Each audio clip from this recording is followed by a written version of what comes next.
una part important del professorat que està il·lusionat i que té ganes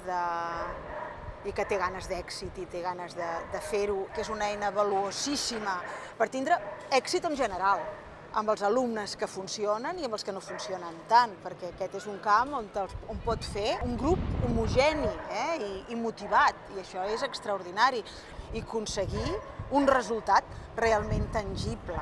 Ara, es necessita una formació, cal dir-ho, el professorat va molt estressat, va molt cansat. Fonamentalment, de vegades, és el superar l'hora a hora. Em sembla els mestres que tenen una estada més llarga amb els alumnes, que arriben i em sembla que estan 2 o 3 hores, 4, amb els mateixos alumnes, o tot un matí o tota una tarda. Una característica d'aquesta nova professió de professors de secundària que és duríssima.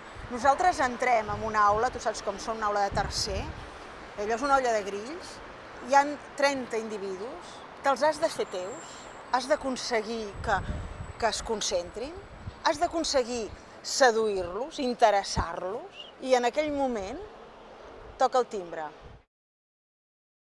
I llavors te'n vas en fred a un altre grup, de segon d'ESO o del tercer C, i torna a començar, no?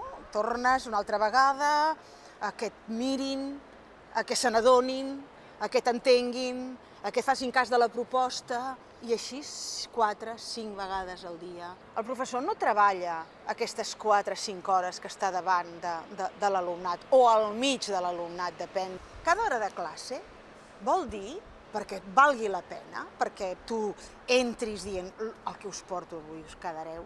Xavals, no teniu idea de lo que va, oi, l'assumpte, no? Perquè passi això, t'has hagut de passar 2 o 3 hores a casa, no? Preparant i pensant i organitzant el bombó que els ofereixes. I això és molt dur, i això vol dir molta feina. Perquè després de segon A ve segon C, i després tercer A, i després primer de batxillerat, i després... I a més formació, i s'ha de buscar espai per aquestes coses. S'ha de procurar relaxar una mica el professorat i donar-li espai realment per formar-se i veure que la formació no és un element més sumat a tot l'esforç que se li exigeix, sinó que és una ajuda, perquè amb allò realment és com un bastó, com una crossa que fa que les coses li surtin millor.